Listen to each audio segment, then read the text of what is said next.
These repair videos are getting boring, so I'm gonna make it interesting. This is, what's your name? I don't remember his name. But this is, he's the assistant, so. We're replacing the starter, which is this thing that sits underneath the intake manifold, this guy, on the 2UZ. So, follow along. Just to get ourselves oriented a little bit more here, basically the starter motor bolts into the back of the engine block underneath the intake. So, come around to this guy. Right on the back there, underneath here, will be the starter motor, and we'll have to take that out from above, but first we have to get rid of all that other mess. So the way that I'm going to go about it is to take everything off the top, including the intake. Then once all that is up, I'm actually going to get around and behind with a half-inch drive ratchet, and I will loosen the two bolts holding in the starter, pull the starter, put the new one in, replace all the gaskets and everything, and I'll have part numbers and absolutely everything you need for this job. So here we go. Get that out of here. We don't need that. What is that? I don't know. This is the best drawer, also the parts drawer, and I believe I put everything intake and starter related in this guy. But I'm going to be replacing these coolant gaskets. There are 4 of those. I got some connectors because the last time I did this on one of these trucks, a bunch of plastic broke, so that's what these are. And that's just all miscellaneous garbage. But I also have the intake manifold gaskets, those right there.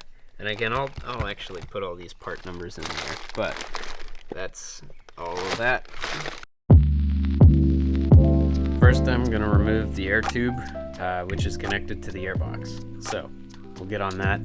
10 millimeter, 2 10s back there, some hoses to unplug, the mass airflow sensor, a couple of these guys, and it just comes right off. One more thing I did not mention is that I've removed the battery for this whole job. I'm going to be messing with a ton of electrical connectors, and I was already doing some work in here anyway, so I recommend disconnecting it or removing it just as a precautionary step.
We'll need to unplug all 4 coils on this side, plus the fuel injectors, so that we can get this wire harness free.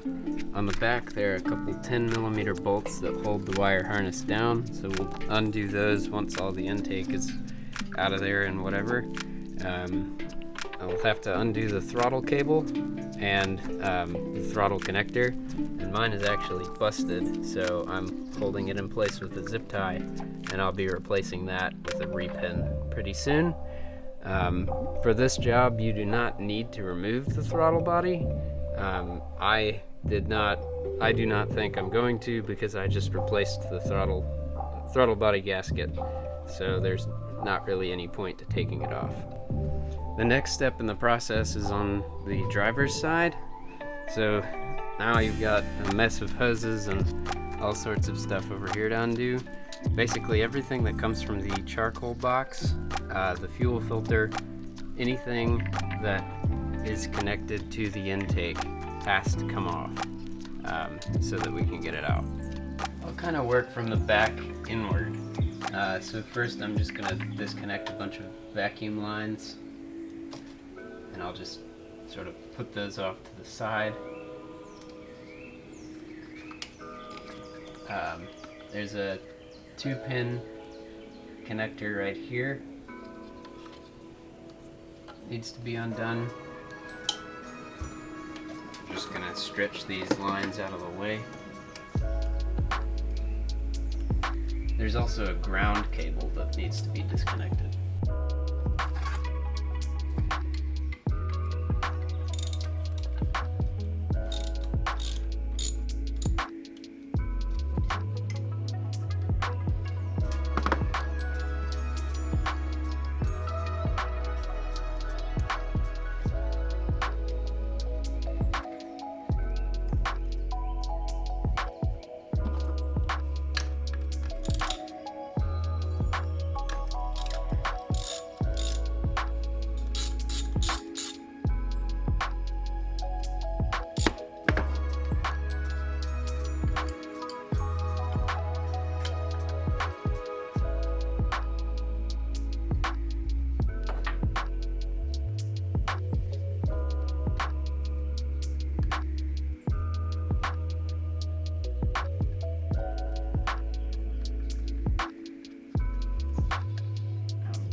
And there are 2 fuel hoses here and here, and when you disconnect those, you'll want to make sure that you have a rag to catch all that.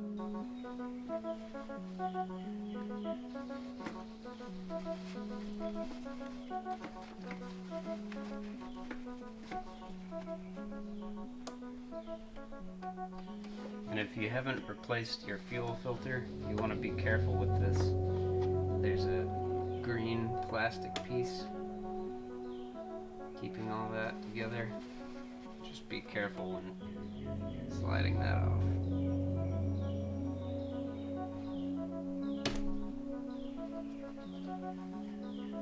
And there comes some of that fuel.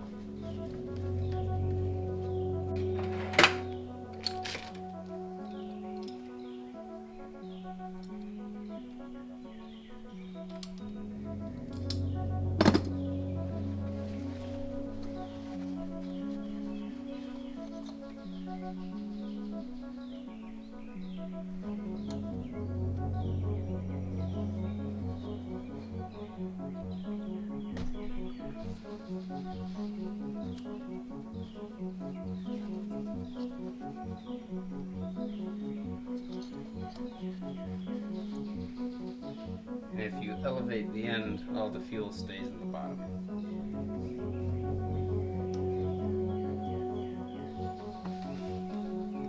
Go ahead and unplug these. This one's on the back.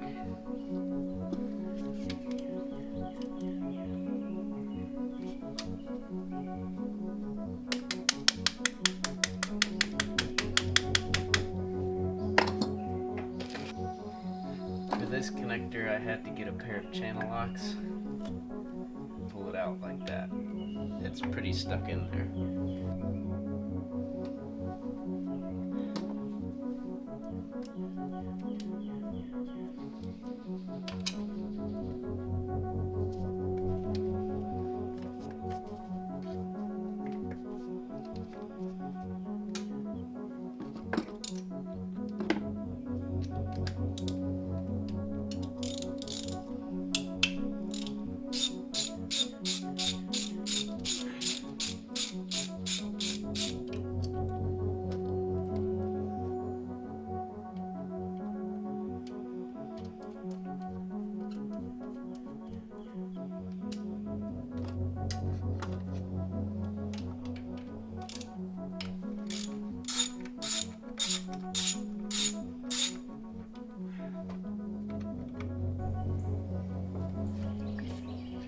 am just gonna go ahead and remove this hose and PCV valve hose.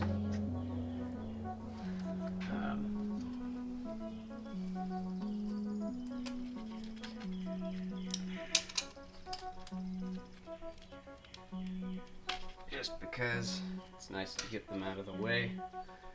And now, one more thing. It's time to worry about the injectors. So, I've found that the best tool for this is a standard pair of pliers.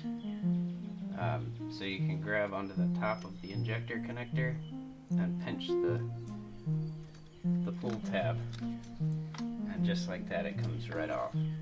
And you don't want to squeeze too hard because you don't want to break these if you can avoid it.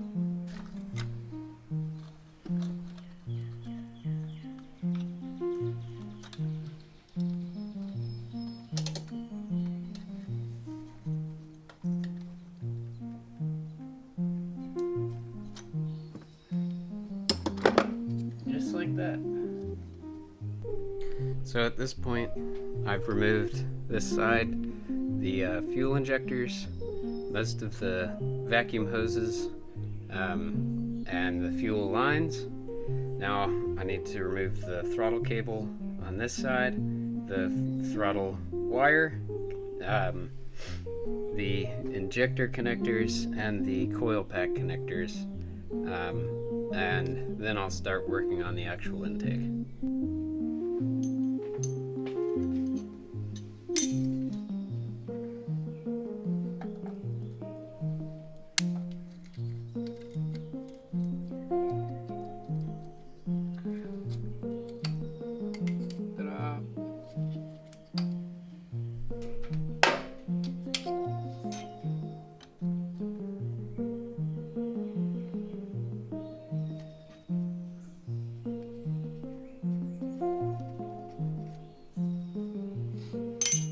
That was a 14 millimeter.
Alright, we're done with the injector wires, the coil packs.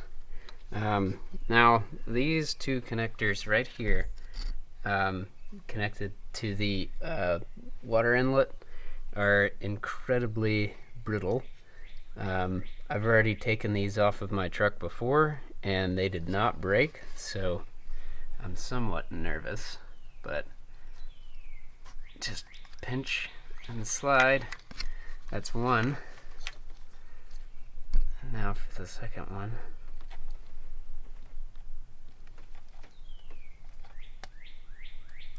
Oh, got it. Okay. So once those two are out of the way, if they do break, I do have part numbers for these. So that's good news for you. I was fortunate and they Came out alright, but if they do break, do not fret. There are 12mm bolts that hold the intake in place. So you'll have to come in through the top to get those with a long extension on a 3/8 drive. Nothing too fancy. And then at the back, you can see that 10mm is holding down that wire harness made out of plastic, so we'll have to remove that.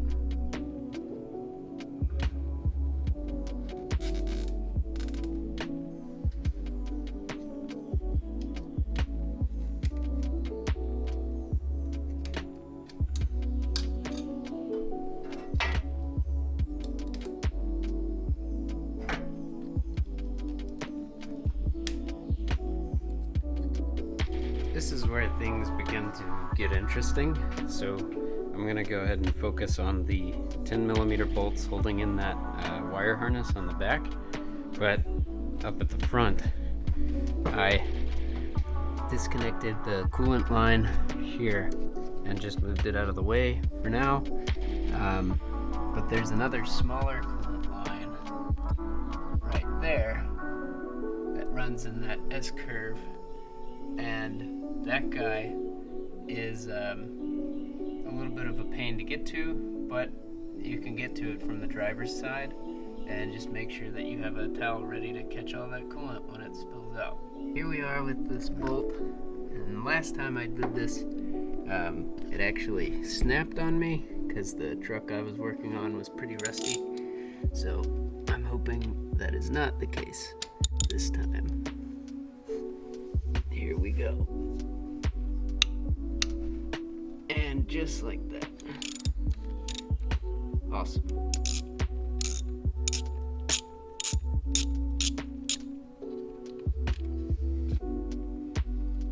There you go. Almost forgot there's a ground cable here on the back of the intake that needs to be disconnected. I'm just gonna unbolt it rather than messing with that plastic and risking it breaking.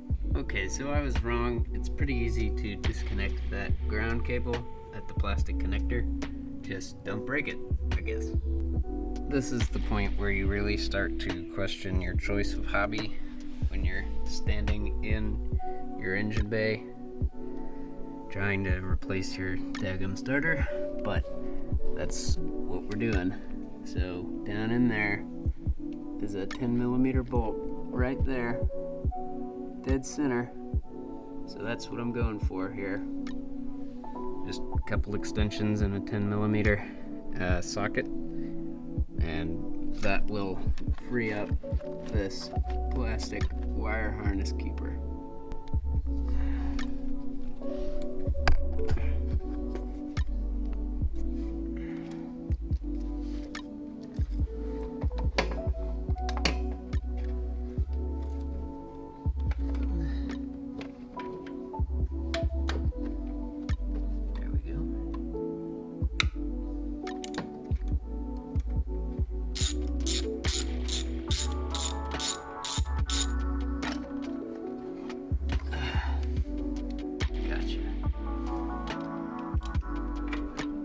For obvious reasons, this would be a great time to do your heater tees.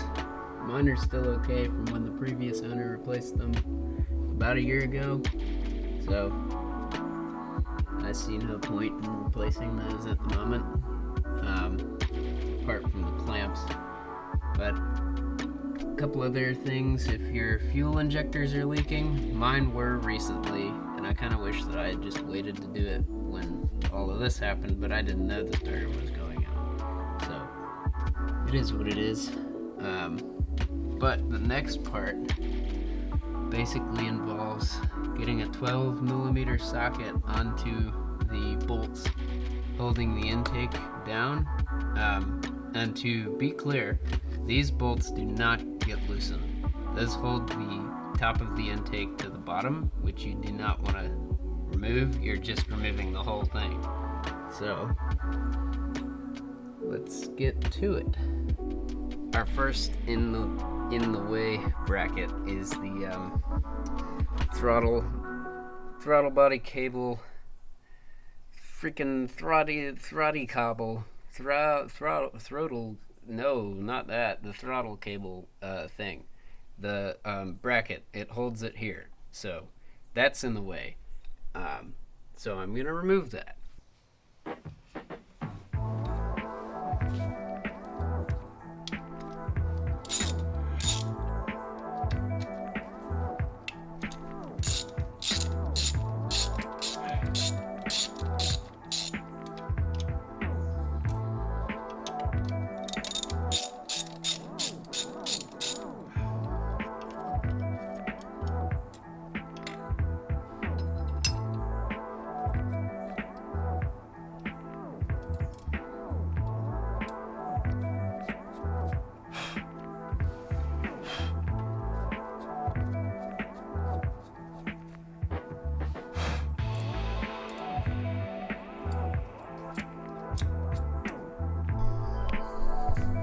Second thing that's in the way here is the vanity cover bracket. Is obstructing the route to one of the bolts down there. So I'm gonna go ahead and remove that, and I might as well just remove the other one, and those are 10 mils.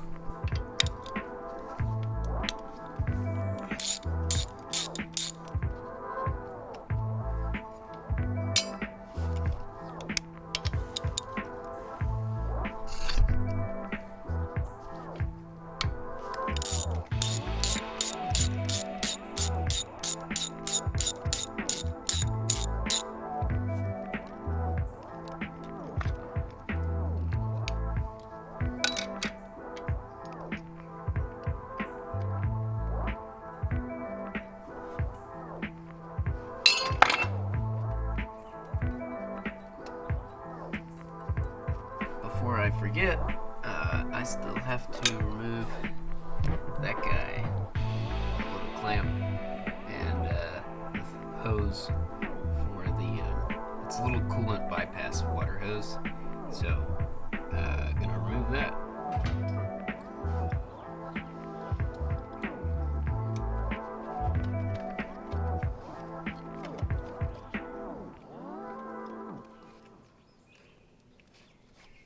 There we go.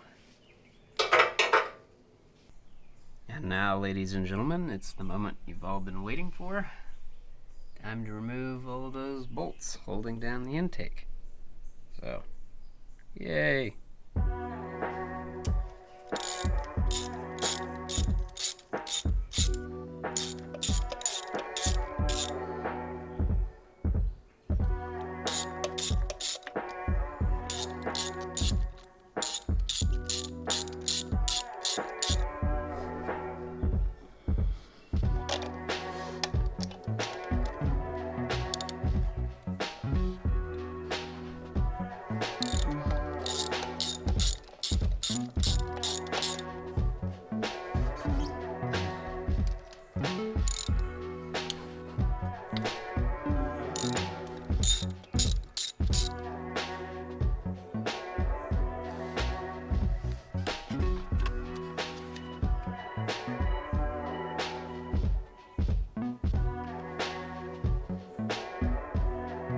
Hopefully there's not a rat down there.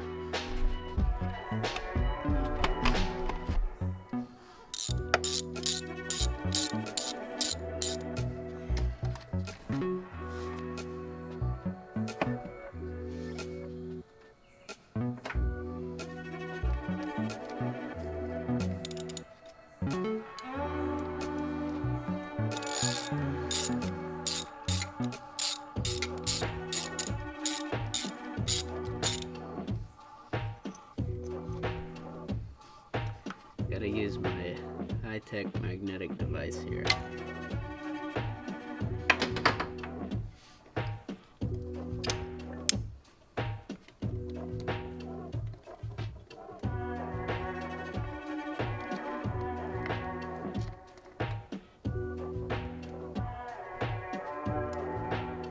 Ta-da!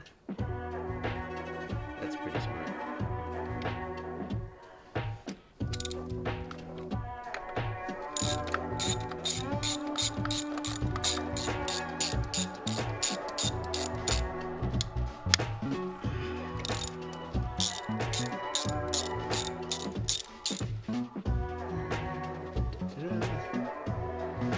Okay, and she's loose.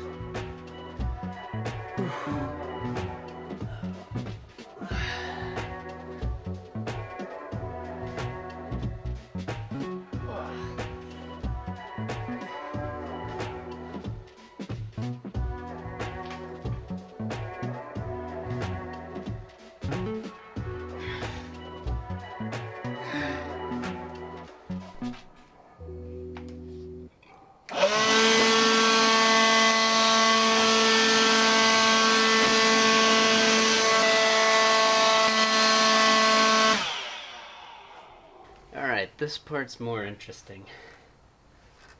I tied a couple of cool little knots and basically just pull the whole thing straight up.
One way to remove the intake.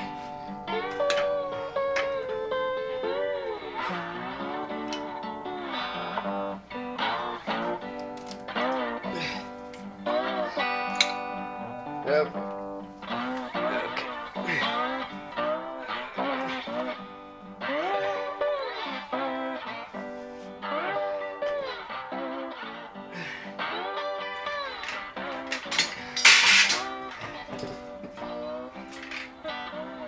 Right, so once that guy is out of there, here it is. Whew. The first thing you want to do is plug up these holes so that nothing falls into the cylinders, as that could be very bad, and judging by the amount of debris in my intake area, I'm pretty sure that it was a good call to do that. So, next will be the vacuuming. Looks like something, a squirrel or a rat had a little fun fest in here. So, gonna wreck his home. Sorry, guy.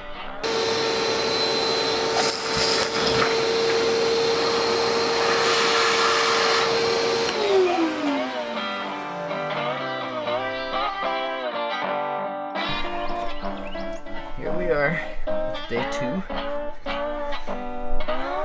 I'm back inside here, and I've got a deep 14mm 1/2-inch drive socket on the end of a ratchet right there, and that's going to the back of the starter to get at those long bolts that are holding it in place.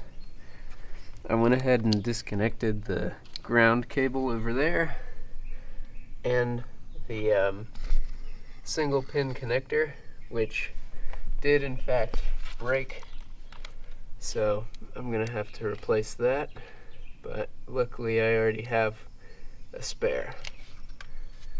So, need to remove the starter, and then I'm gonna clean up all this mess.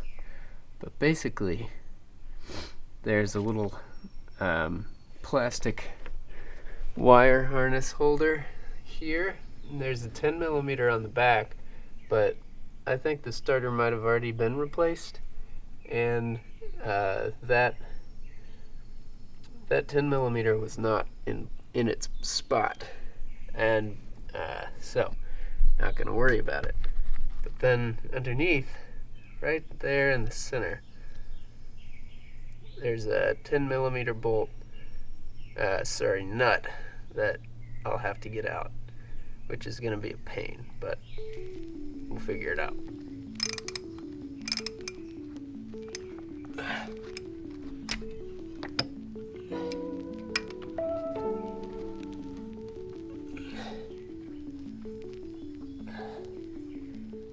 So, there's that one. So I got the bolt out on that side, and this is it right here. But I need to get the other bolt, which is underneath all of that garbage. And in order to do it, I need to use a short 14 mil. I don't have one, so I'm using a 9/16 half-inch drive socket, which will be plenty.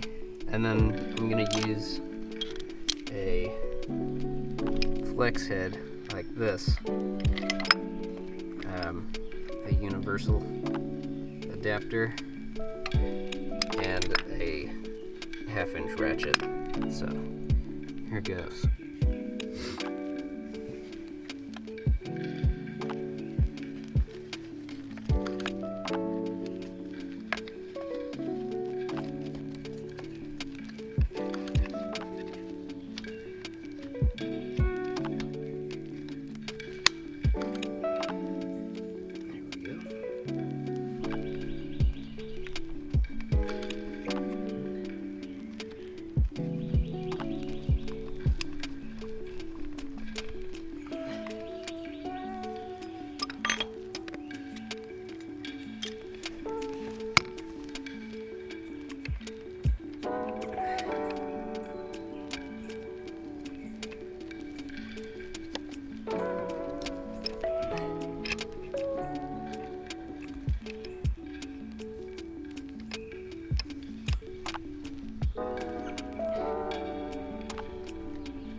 Alright, so at this point I got both of those bolts out, and they're somewhere in that mess of parts. And I pulled the starter out from the flywheel, and I've essentially rotated it up and out just like this, so that I can more easily access this there's a little plastic cover that goes over this 12 millimeter nut, which is the one I was talking about earlier. So I'm just gonna put a 3/8 drive 12 millimeter socket on that and pry it off.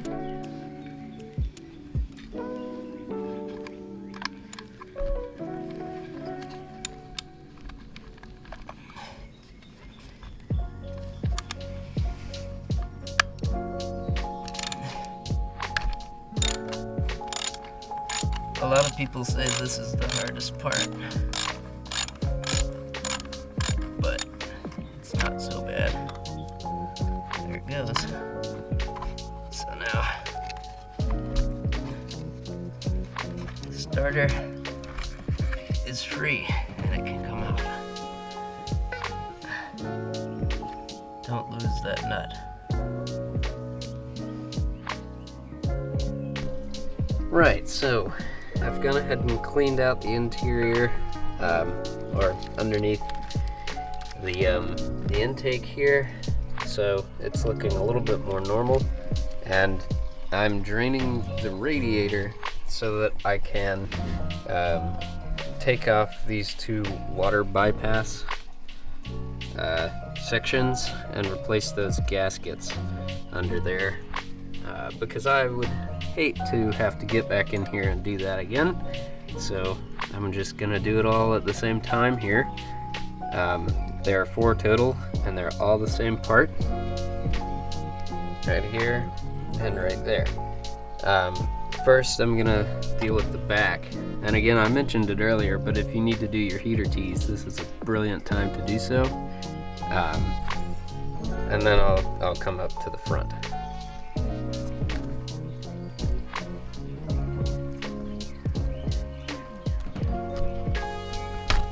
Yeah.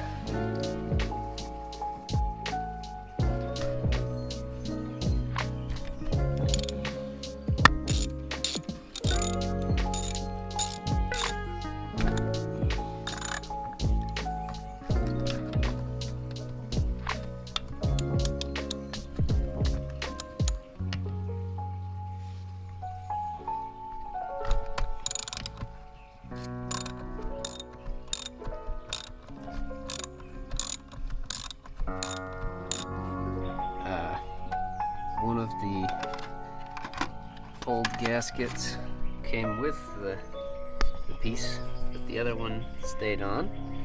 So I'm gonna go ahead and peel that one up. Just like that.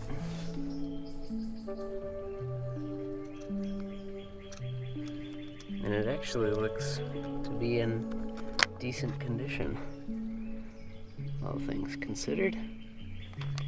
When I put on the new ones, I'm gonna lubricate them with some soapy water.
Torqued to 13 foot-pounds, 156 inch-pounds.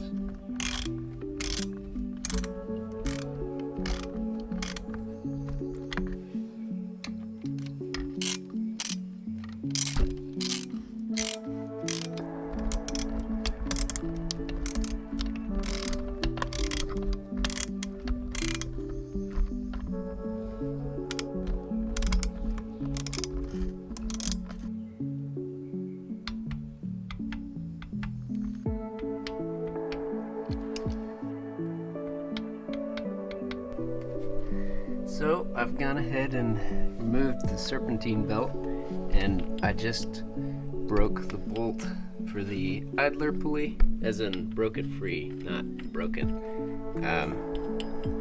So take off the idler pulley so that I can get off the thermostat housing with these two 12 millimeters and that hose clamp, and then I can remove this upper front water bypass and replace those gaskets.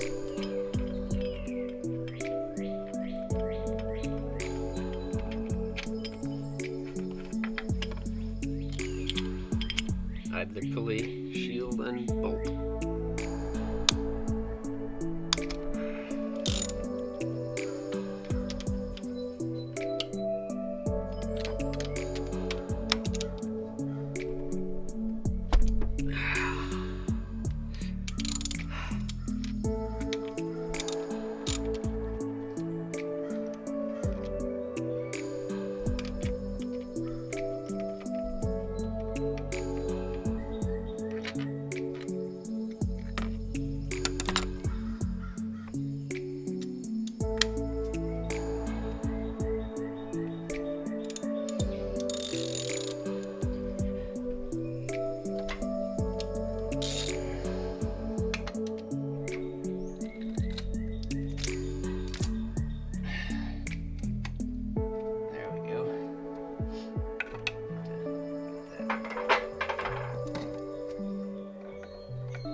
So I'll have to reseal that with some FIPG and clean these off, and we'll be good to go.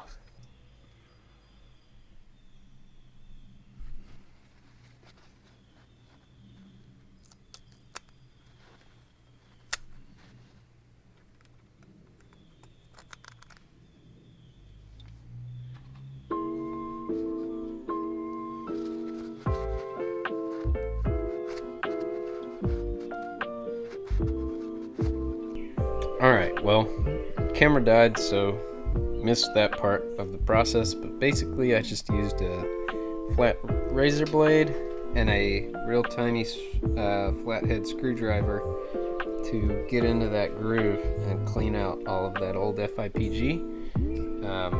So I've cleaned the surfaces on the water inlet for the water pump and on the bypass.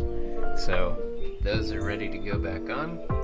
Just gonna get some FIPG, put that around, and then I'll have to torque everything up pretty quickly to make sure it seals right. This is the stuff I'm using. I got it in an old timing belt kit from Cruiser Outfitters. So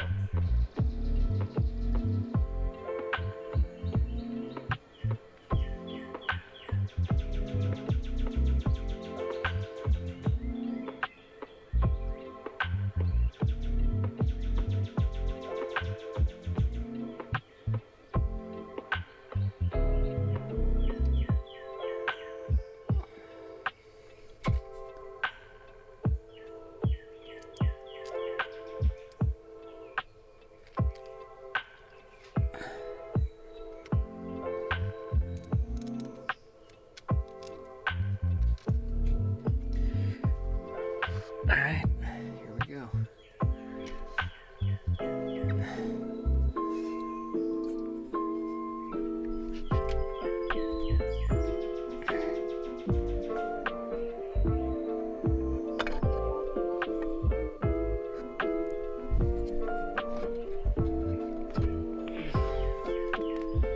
Cool.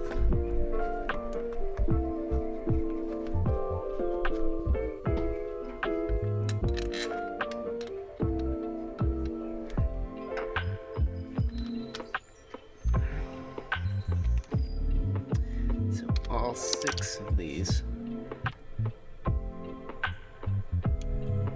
get torqued to 13 foot-pounds.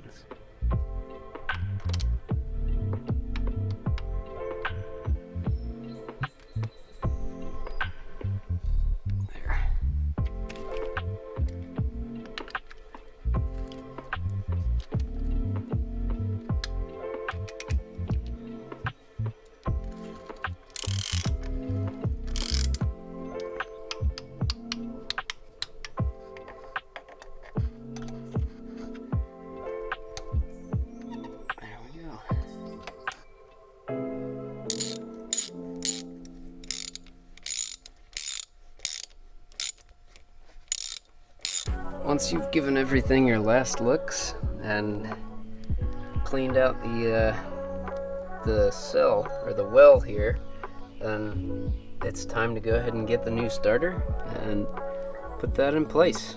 So the one I'm using is from Denso. It's a remanufactured unit. It's same quality as OEM, so no point in going with anything else. Okay, so now it's time to repin this connector, or get a new one on there because the little tab broke off. So this is the part number for the new one, and it was just a couple bucks or something like that. So get that out of the package.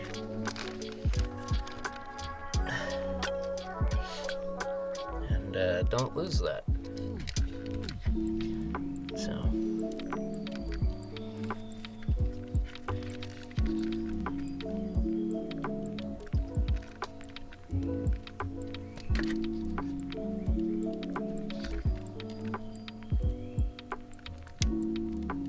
if you're unfamiliar with the repinning process, basically you're just taking the old piece of plastic off and putting the new one on, which is fairly straightforward actually, as you just witnessed. There's a little piece of white plastic that needs to get pulled up, and then a small black tab, and it actually broke off on this one. So don't need that anymore. Then just slide the new one on, and you should hear a satisfying click, just like that. And once it's in place, push in the white tab, and it's good to go. So there you have it. That's the new starter connector put on there, and if you need to remove your knock sensors, then this would probably be an important thing for you to learn, because those connectors will definitely break on you.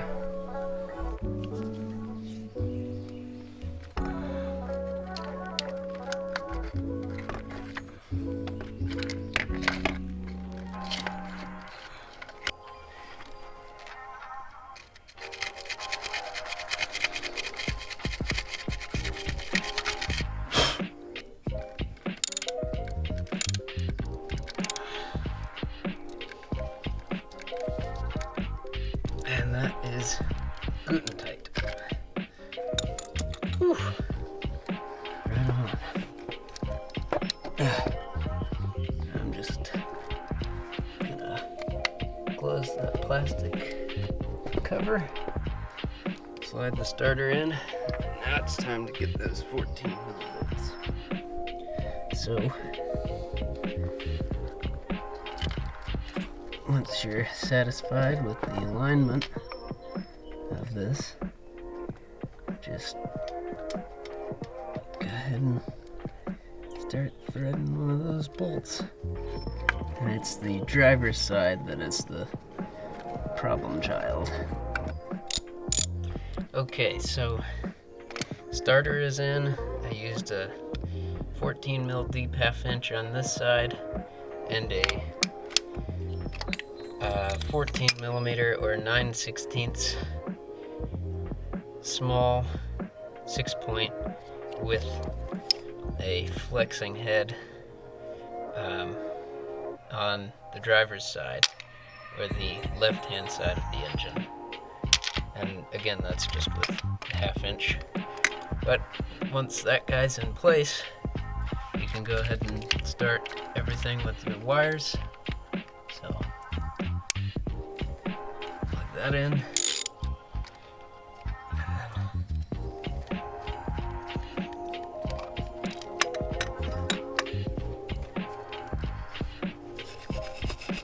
Clean off your ground.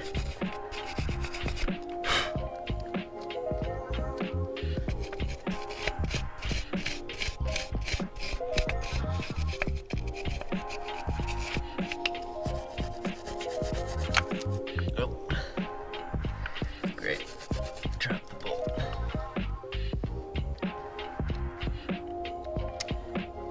This is why I wanted to play Mousetrap. You roll your dice, you move your mice. Nobody's starter bolts get dropped into the abyss. And there she is. And here's the reason that we had to redo everything.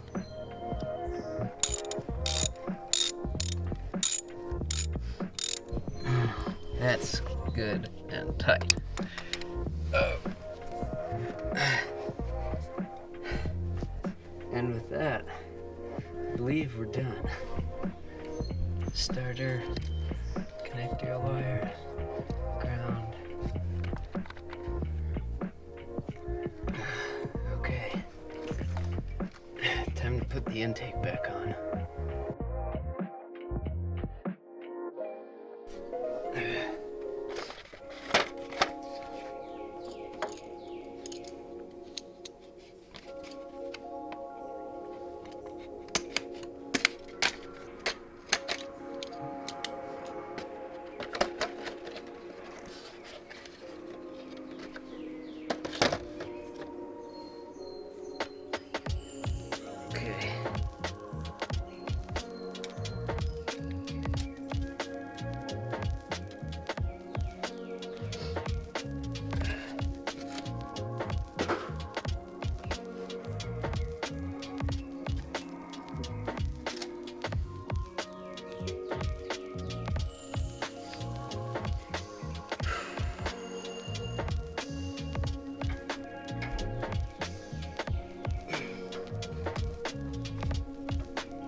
There it is.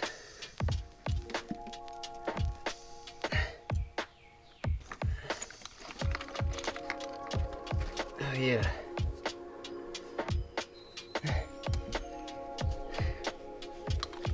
By the way, make sure you don't crush any connectors. It's essential that the white mark be in this orientation on the passenger side, and then on the driver's side it'll be over there, closest to the driver, if that makes sense. So basically, if this one is correct, then the other one will also be correct, but make sure that that is correct before you put the intake back on to save yourself from some hassle.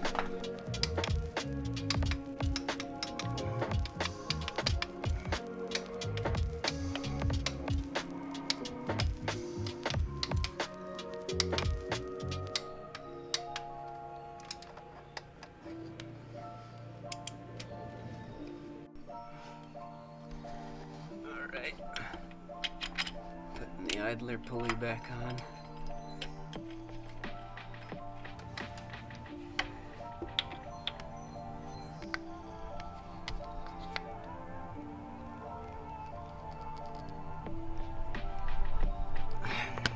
Go. And pretty much from here it's just reassembling everything.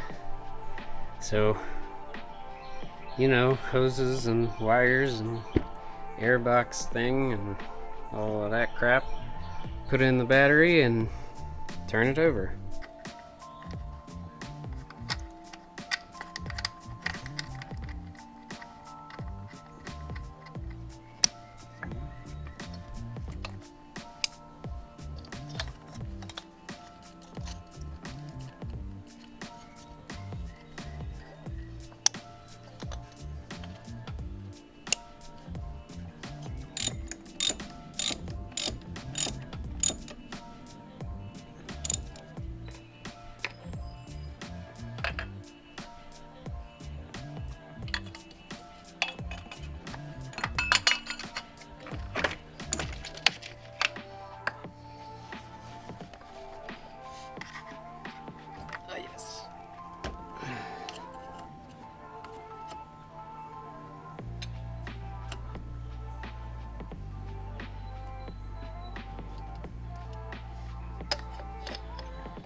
topped off the cooling system, put in a bunch of coolant, and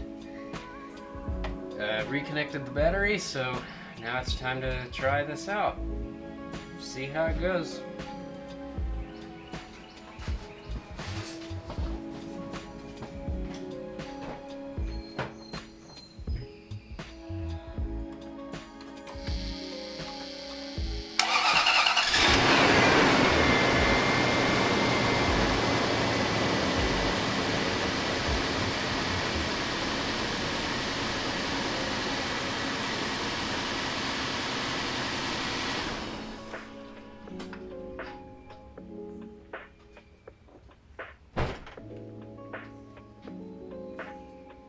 I'd say that's a good sign.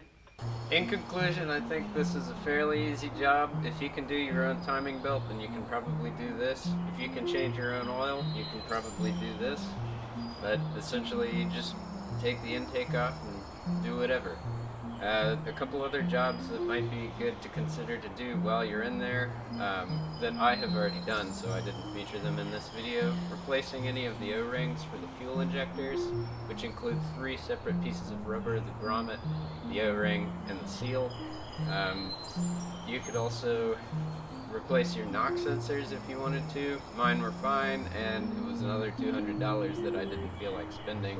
And it's not that difficult to take the intake off just in case I need to get back in there. A couple more, if you're replacing any vacuum lines or fuel lines, this would be a good time to do it. The fuel filter is right there, so that wouldn't be a bad idea. The throttle body gasket and cleaning the throttle body, I've already done that, but if you wanted to, that's a good time to do it. If you really wanted to go crazy, the valve covers, you could take off the gaskets and replace those, plus the PCV valve, those hoses, which that's a great kit if you don't already know about it. And then I would say timing belt water pump would honestly not be such a bad idea. And while you're there, you could replace your alternator, your power steering pump, whatever that you might want to, just for preventative maintenance purposes. But really, it's not that bad of a job. I think it's a good introduction into the 100. If you don't have one, then this is a job that, or if it's new to you, then this is a job that really gives you a taste of what it's like to work on one. Most of the jobs are more difficult than they should be, but not actually that bad once you get into it. So, I don't know, it's a good one. If you do replace the fuel filter or the fuel injector, O-rings, seals, and grommets, it's important to remember that all that fuel will have to go somewhere, and you need to lubricate the O-rings before you put them in. But once that fuel has escaped the fuel system, you have to put some pressure on the gas pedal when you start it for the first time, just to make sure that, you know, there's actually fuel. So, you know, like,